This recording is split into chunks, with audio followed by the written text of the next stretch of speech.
bisata byose by'ubuzima bw'igihugu. Ikiganiro Humura Burundi gica ku rubuga rwa RPA kuri www.rpa.bi. Humura Burundi.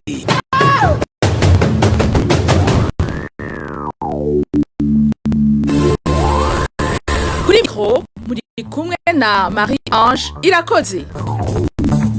Turi kuwa kane igenekerezo rya 2025 Ruhuma mwaka wa 2021 mwakoze kwitabisa mu makuru mu Kirundi aca mu kiganiro Humura Burundi. Reka tuyahere ku ngingo nkuru ziyagize. Leta y'u Burundi iri kwiratawa kugira irabe ko ubumwe bwa Buraya butizura ibihano vy'ubutunzi bufatiye ico gihugu kuva mu mwaka wa 2016. Abanyenyezi shika 8 baraye barungikwe n'igihugu ca Kenya mu gihugu c'u Burundi. Abo bakenyezi bakaba bafashwe bari bagiye gukora mu bihugu vy'Abarabu. Leo mu kigabane ca kabiri nko musanzwe mwimenyereye ku misi yose ya kane, uyu munsi ni kigabane ako hambere. Uyu munsi rero tuza kubayagira kubijanye n'ibendera ry'u Burundi. Mu binga bw'ivyuma ndiko mfashwa na MS Steven Yunge ko afatikanije na Ines Gakiza mukanya inkuru mwimwe ukwayo.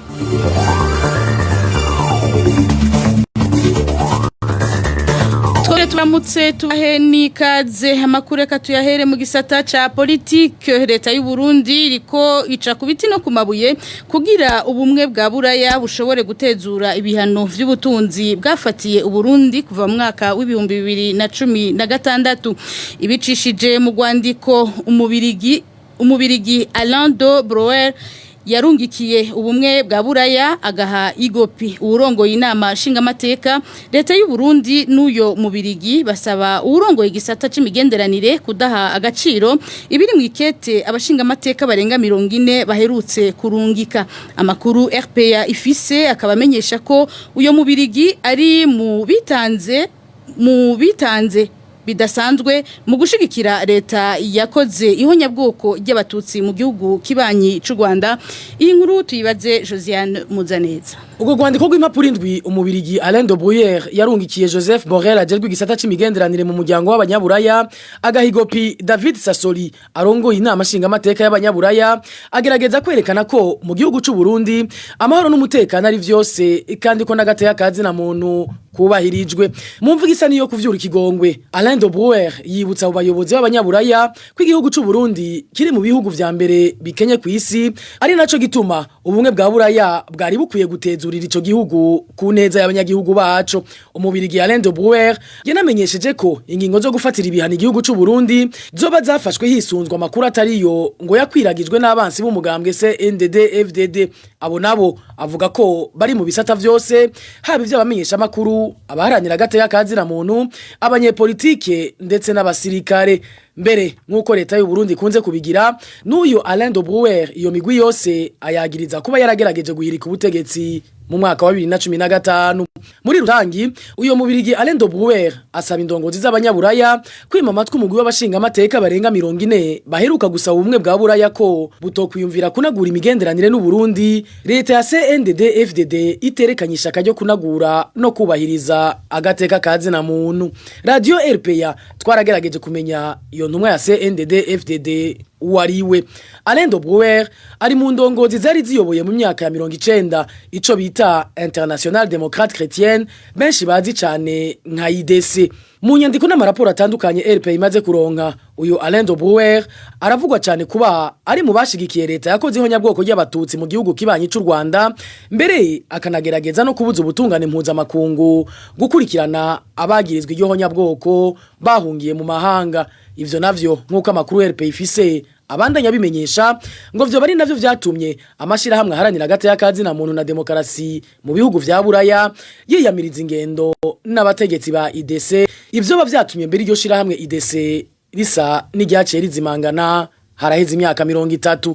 Ikindi giteye amakenga muri ugo rwandiko rwa Alain de Brouwer nuko kwigenekerezo rya 17 kuno kwezi nyene turimwo kwa Ruhuma yanditse yuko mu Burundi ibimenyesha makuru bibiri vyonyene no kuvuga iradio RPA nimbonesha kure Renaissance ari byo bicugawe mu gihe bizwi neza ko radio Bonesha FM iherutse kugururwa ku mugaragaro kwigenekerezo rya 22 Ruhuma inyuma y'iminsi 5 ugo rwandiko rusohotse. bisigura ko ubwo rwandiko rwanditswe n'umuntu azi neza ko hariho umugambi wo kugurura radio Bonesha FM. Mbere amakuru tumaze kuronka akavuga ko ubwo rwandiko ngo bagwavuye mu bushikiranganje bw'imigenderanire y'u Burundi n'ayandi makungu burongowe na Albert Shingiro. Ariko rero amakuru dukura mu bumwe bwa Buraya atubwira ko inyandiko benizo zandikwa n'abantu bafise kahise nkako atagaciro ziheza zikagira. Josiane Muzaneza arakenuye. Tubandanyiza n'amakuru mu gisata c'agateka kazina muntu. Hari umunyagihugu wo muri zone Maramvya komine Mutimbuzi iri mu ntara ya Bujumbura afungiwe mu gashoki iyo zone kuva kuri uyu wa kane. Hakaba hari inyuma yaho akubitiwe n'imbonera kure agashaya mu ijoro ryo kuri uyu wa gatatu. Uwo munyagihugu akaba yagirijwe gukorana n'imigwi y'abagwanyi mu gihe yaraherutse gutaha mu gihugu ciwe c'amavukiro avuye mu gihugu ca Uganda iyo yari yarahungiye. Emmanuel Niyungeko.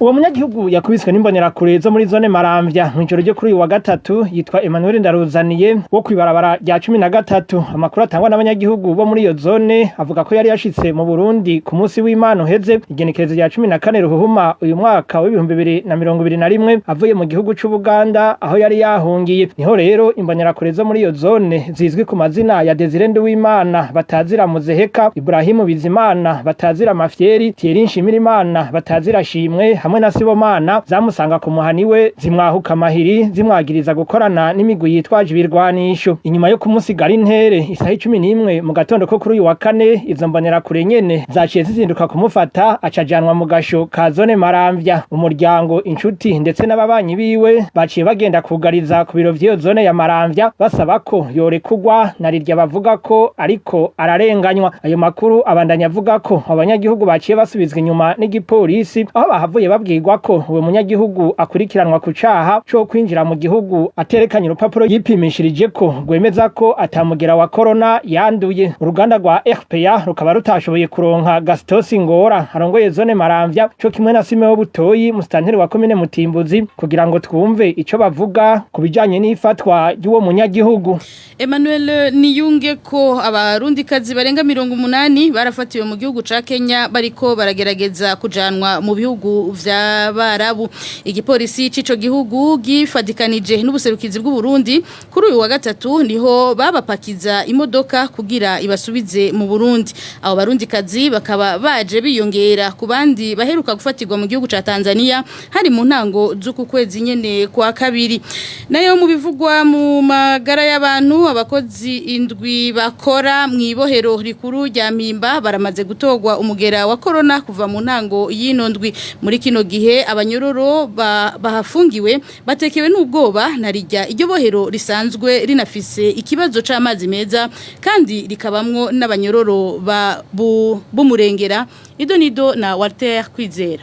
Abo indwi baheruka gutorwa umugera wa corona mu ibohero rikuru rya Mpimba harimo babiri bo mu gisata cy'ivy'ubutungane, babiri bo mu gisata kijejwe ivy'imfungurwa n'ibindi bikoresho ivyo bita logistique mu gifaransa, babiri mu bajejwe amagara y'abantu n'umwe asanzwe akora mu gisata c'imyuga yinjiriza amahera iryo bohero. Amakuru avaho muri iryo bohero amenyesha ko mu nyuma bahavuye barondera abo barahuye nabo banduye COVID-19 niko gufata kuri uyu wa gatatu abandi banyororo 200 bajanwa gusuzumishwa mu kibanza cyo mu Kanyosha aho bita kwa Sebatutsi, kimwe mu bibanza bisanzwe bipimirwamwo ako karanda mu gisagara ca Bujumbura. Benshi muri abo 200 n'abanyororo bari basanzwe bahabwa imusha bagasohoka rimwe rimwe n'abandi bajejwe ivy'isuku. Nkuko isoko rya RPA aho mu ibohero rya Mpimba ribandanya ribimenyesha, muri kino gihe ubwoba ni bwinshi mu bandi banyororo bw'uko baba baranduye narijya atabipimo vy'ako karanda bisanzwe bikorwa aho mu Mpimba. Uretse ivyo ayo makuru nyene abandanya amenyesha ko muri iryo bohero hari ikibazo c'ubukene bw'amazi mu gihe ariyo yobafashije mu bijanye no gukaraba ngo birinde COVID-19. Akatari gake aho mu Mpimba amazi yirirwa yugaye ku murango bakayugurura mw'ijoro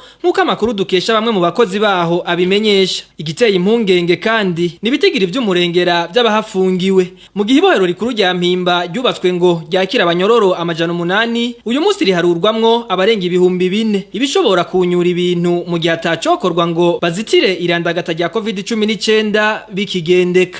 Walter Kwizera tumukengurukire nubwo biruko ntitwashoboye kuronka OPC2 Ildefonse bivahagumye arongoye ibohero rikuru rya Mpimba ngo agire ica bivuze ko mu buhinga bw'ivyuma batumirira amate cyo tubandanyiza mu gisata c'intwaro.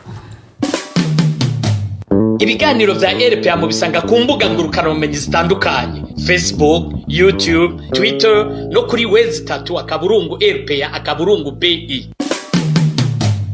Abakozi bo ku bitaro vy'Ifota mu karere k'ubuvuzi ka Mwaro basaba kuronswa amafaranga y'agashiruka bute kabo ku kwezi kwa mbere bagiriza urongo ya ku karere k'ubuvuzi ko ari we yabaye intambamyi ngo ayo mafaranga ntasohoke kubera inyungu ziwe bwite tubibaze Onesime Dushimagize.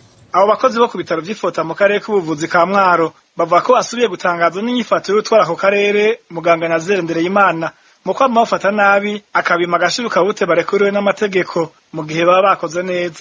Abo bakozi bemeza ko muganga ariko ahonyanga nkana ingingo y'umushikanganje w'amagara y'abantu imusaba kutivanga mu bijanye n'uturusho tw'abakozi bo ku bitaro kuko we akurikirana utujanye n'abakozi bo mu mavuriro gusa.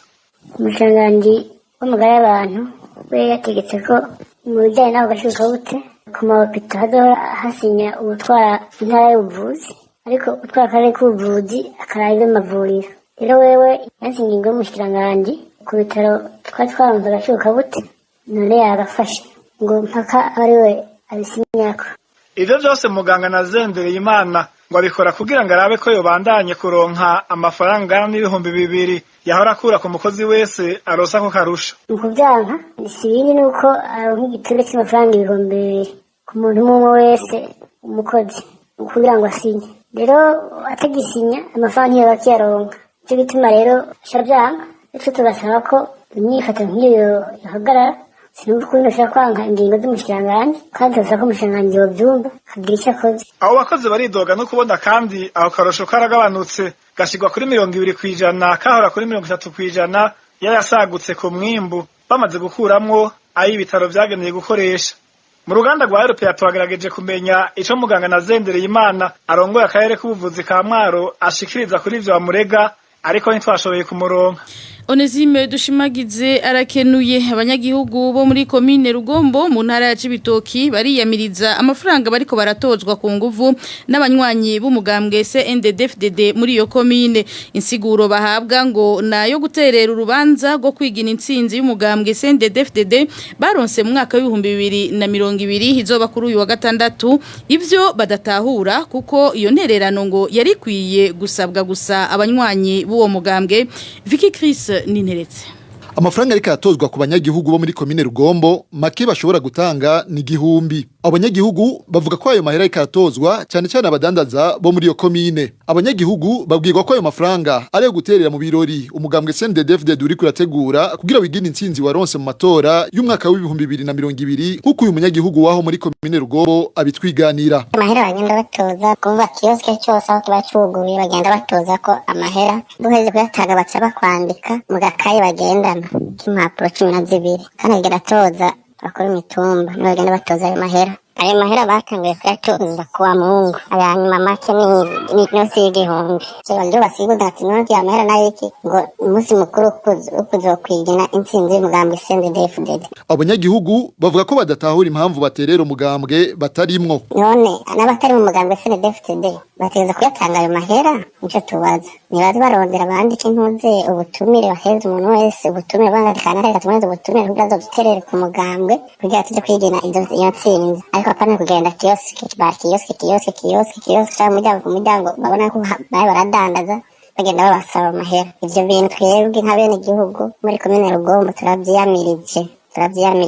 Abanyagihugu bo muri komine Rugombo bamenyesha ko uwo munsi mukuru wo kwigina intsinzi y'umugambwe CNDD-FDD uzoba kuri uwa gatandatu ku rwego rwa komine ku mutumba Rucaca muri komine Rugombo. Twarondemanirakiza Gilbert mustaneri wa komine Rugombo kugira ngo tumubaze ibijanye n'itozwa ry'ayo mafaranga ariko ntiyagize ico bivugako. Vicky Chris Ninetse arakenuye abanyagihugu basaba gukomorerwa amatongo yabo aherereye mu Kivoga muri zone Rubirizi komine Mutimbuzi mu ntara ya Bujumbura. Abo banyagihugu bavuga ko ayo matongo yarayabo imbere y'ugwimo go mu mwaka w'igihumbi kimwe amajana 1972 ari naho bayavamwo kuva ico gihe rero ngo ubuzima bwabo ntibwigeze bworoha kubera batari matongo yabo. Eloge Divin Remesha.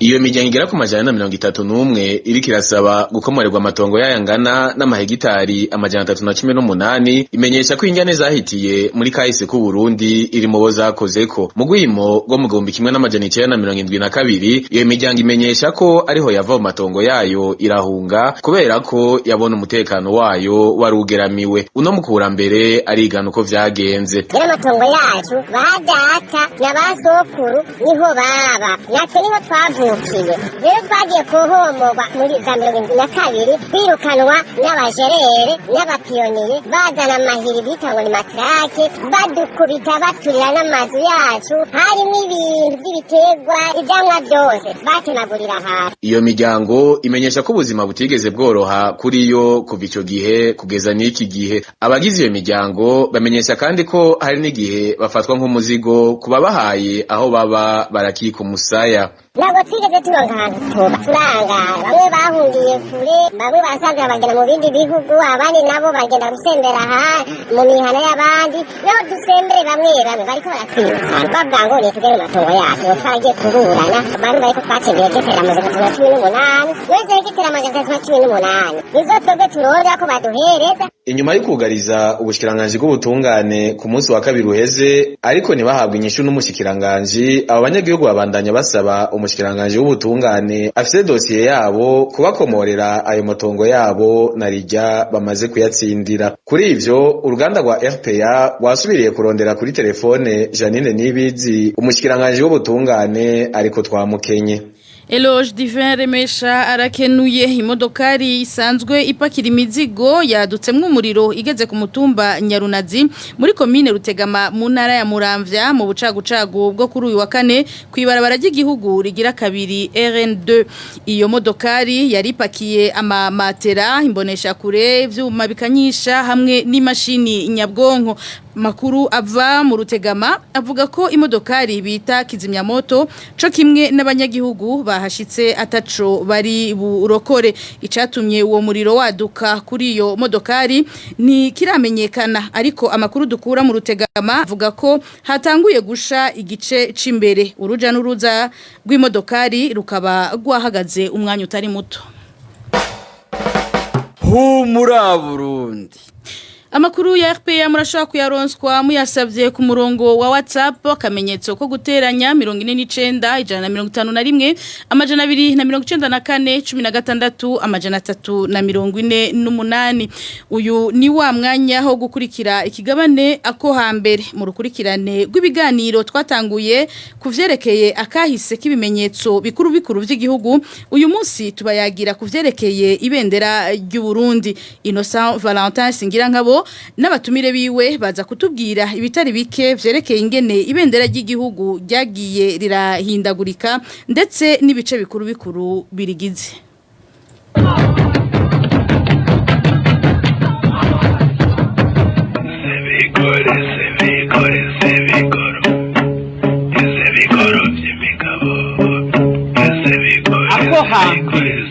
Ikiganiro cyakahise amayagwa n'imigigo n'imigenzo y'ikirundi. Ako hantu mugishikirwa n'abamenyesha makuru ba RPA iminsi yose ya kane.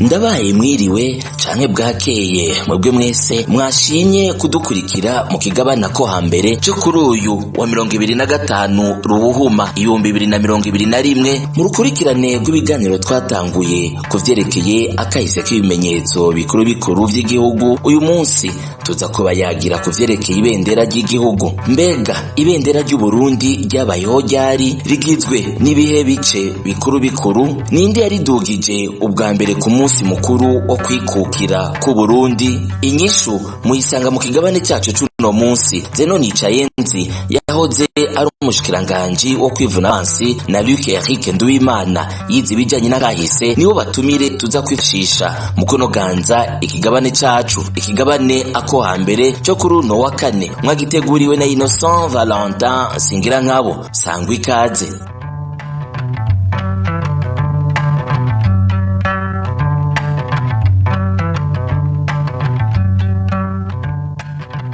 Nkuko benshi musanzwe mubizi, ibendera ry'u Burundi ryemeza rikongera rigashimangira ukwikukira ku Burundi ryadugijwe ubwa mbere kwigenekerezo rya mbere mu Kakaro mu 1962 ijya babirigirira manugwa. Ariko ibendera mubona uyu munsi ikimenyetso cyo kwikukira, mwomenya ko atari ryo ryadugijwe kuri uyo munsi w'intibagirwa mu kahise k'igihugu cacu, kuko ryagiye rirahindagurika bivanye n'ibihe vyagiye birabisikanya. Kuva Uburundi bwikukira mu 1962 bwagumye mu ntwaro ya cami gushika haze Republika ya mbere kwigenekerezo rya 28 Munyonyo 1966. Itariki perezida wa mbere w'u Burundi Michel Micombero yakuyeho iyo ntwaro ndetse akuraho na bimwe mu bimenyetso vyayiranga, hadasigaye inyuma n'ibendera ry'igihugu ryakoreshwa ico gihe. Luc Eric Nduwimana yize ibijanye n'akahise aratubwira uko iryo bendera ryari rimeze. Nk'uko igihugu cose cikukiye kigira ibimenyetso bikiranga, ni nako n'igihugu c'u Burundi gifise ibimenyetso bikiranga. Muri ivyo bimenyetso harimwo idarapo y'igihugu bita ibendera, hakongera hakaba n'indirimbo ihayagiza igihugu c'u Burundi twita Burundi bwacu. Iyo drapo rero igihugu c'u Burundi igaragaza ukwikukira kwaco, yamanitswe habanje kumanurwa idrapo y'Ububirigi tariki ya mbere mu Kakaro 1962. Iyo drapo ico gihe kaba yari ifise ibimenyetso vyayiranga, no kuvuga uretse arya mabara atatu ari mu bice bine bigizwe n'umusaraba uhurira ku muzingi hagati, hari zitatu. Ico gihe si uko vyari bimeze, ho harimwo ingoma, hakabamwo ni kimenyetso c'isaka canke ihonda, vyagaragaza ibimenyetso vy'ingoma y'u Burundi, kuko ingoma murazi ko yari ifise ikibanza gikomeye Karyenda, ni saka naryo ryari rifise ikimenyetso ico risigura ku ngoma y'u Burundi.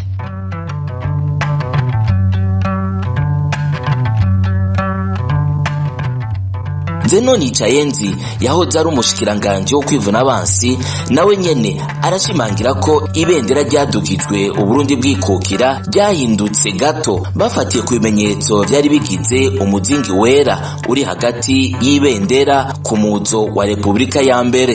Gira amahoro n'umugisha. Uno munsi tuyaga idarapo ry'u Burundi iri mubona, ariko amabara makuru makuru, iryera, iritukura, irisa n'akatsi gatoto, niko niri nyene niryo ryahungabanye ubwa mbere kuva Burundi bubaho itariki ya mbere ukwezi kwa 1962, umunsi Burundi buronka bugarura intahe yabwo. Uburundi ntibwikukiye, Uburundi bwaragaruye bwarabohoje intahe yabwo, kuko bwarikukira imbere y'umuzo w'abakoloni itariki ya mbere ukwezi kw'indwi 1962. Uko vyagenze nuko twagaruye intahe yacu. Idarapo ry'i Burundi rishasha rirahungabana, amabara namwe ayo makuru, ariko ivyari hagati y'urya muzingi uwo munsi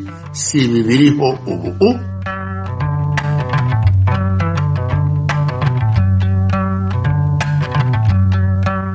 kuva ingoma ya cami isubiriwe na Repubulika ibendera ry'u Burundi ryagiye rirahindagurika bisabwe n'inama y'igihugu yo guharanira ihinduka hamwe no kurongora igihugu mu mwaka w'igihumbi kimwe n'amajana 1966. Aha twovuga iryahindutse mu gihumbi kimwe n'amajana 1966 no mu gihumbi kimwe n'amajana 1967. Uburinganire bw'ibendera ry'u Burundi burahinduka buva ku bwaguke bw'imetero 2 n'uburebure bw'imetero 3 buja ku bwaguke bw'imetero 3 n'uburebure bw'imetero 5 kugira ngo igihugu cy'u Burundi cisunge amategeko mpuzamakungu. Aho hari mu mwaka w'igihumbi kimwe n'amajana 1982. Luc Eric Nduwimana yize ibijanye n'akahise araducira ku mayange ingene ibendera ry'u Burundi ryagiye rirahindagurika. Ryagiye birahindagurika rero gushika aho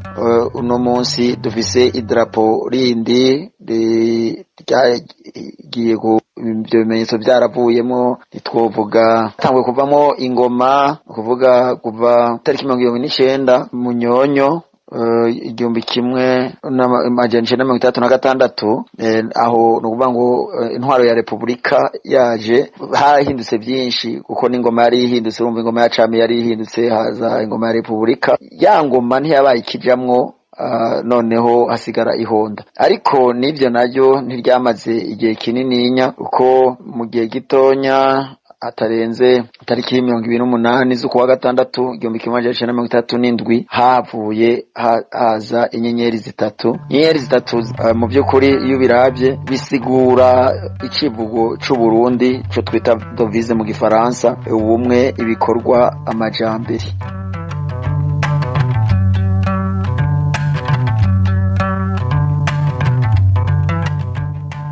Amabara agize ibendera ry'u Burundi yaje ashimangira intahe yo kwikukira, akaba afise insiguro ikomeye cyane mu kwemera kw'abarundi nk'uko Luc Eric Nduwimana bisigura. Ibendera ry'u Burundi gizwe n'amabara atandukanye: ibara ryera, ibara ry'urwatsi rutoto, n'ibara ritukura.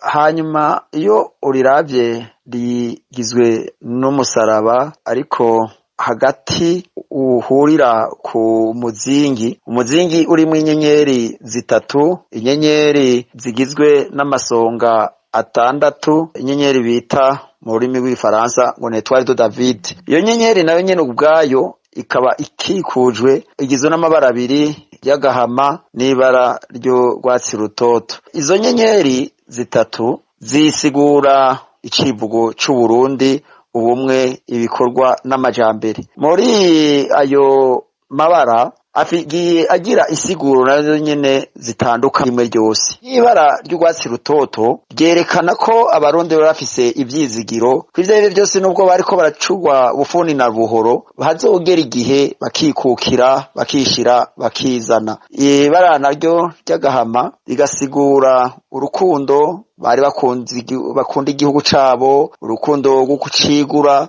kugitangira amaraso, ndetse vyerekana yuko bashobora kucigura muri make gushika ku ntsinzi yo kwikukira nyakuri. Guko rwari urugendo rurerure rutari goroshe, byasaba kwihangana, bigasaba no kwitanga kudasanzwe. Ibara naryo ryera naryo ryafise iyindi siguro, uretse ko risigura amahoro, ryekana n'ubwere canke cyo twokwita ubuziranenge, ko ukutagira gatosi. Ryerekana yuko iruhande yuko kwizera ko bazoshika ku ntsinzi, iruhande yuko no kuva kukira, iruhande yuko kwitanga ko ari igihe abarundi bazoba mu mahoro yisanzuye. Iryo darapo riraduzwa hamanuwe iryo ry'ababirigi ku itariki ya mbere mu Kakaro mu 1962, aho Burundi bwari burose intsinzi yo kwikukira nyakuri.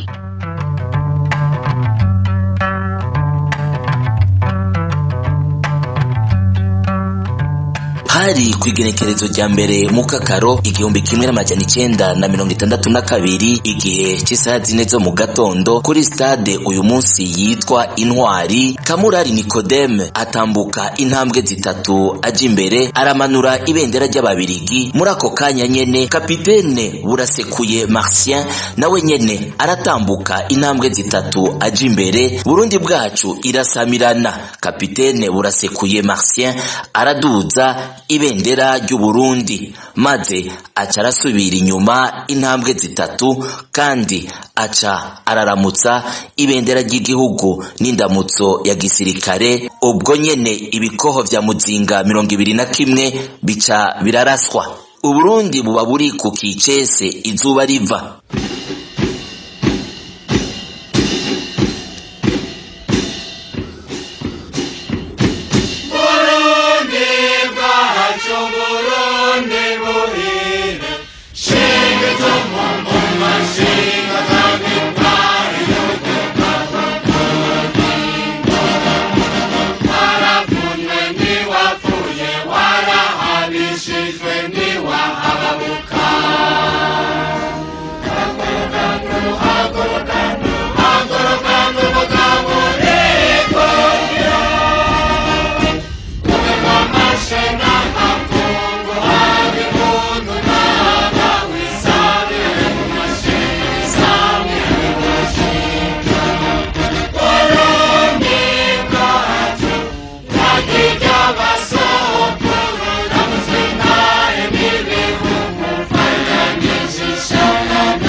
Nshuti namwe bakunzi bikigabana ko hambere murumvise ibitari bike bijanye na kahise kibendera ry'u Burundi. Mwumvise kandi intererano z'abatumire bacu ko bijanye n'insiguro z'ibimenyetso bigize idarapo ry'u Burundi. Ndabashimiye ko mwaduteze yompi muri benshi, ntibagiye no gushimira abatumire bacu bo bemeye kuduha ikiganiro. Ninga tugarukirije ikigabana ko hambere cyo kuri uyu wa 2025 Ruhuhuma 2021. Kuri mikro mwari kumwe na Innocent Valentin Singirankabo. Naho ubutaha.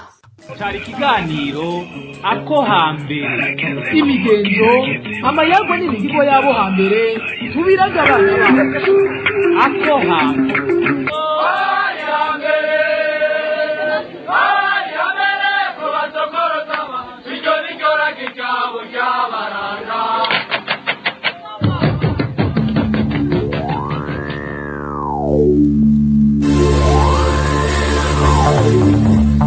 Shimire mugenzanje Innocent Valentin Singirankabo ku kigabane ako hambere ahejeje kudushikiriza. Shimire bagenzanje b'uruganda rwa RPA umumo wese kuco yakoze kugira ngo aya makuru abashikire. Mwakoze namwe mwese mwadutije umwanya wanyu mukadukurikira. Steve Niyungeko na Ines Gakiza bakoze ibishoboka byose kugira ngo amajwi n'amasanamu bibashikire atankomanzi. Ndabakengurukiye. Marie Ange irakoze nariko ndabashikiriza makuru mu Kirundi hece mu kiganiro muri Burundi cyo kuri uyu wa kane genekerezo rya 2025 Ruhuma umwaka wa 2021. Ndabikebanure ndabifuriza amahoro n'umutekano mu wanyu no mu vyanyu na gawane. Ko muri Burundi ni kiganiro gihuza abarundi bahunze igihugu c'amavukiro n'abasigaye hagati mu gihugu biciye mu kubashikiriza amakuru atosoye.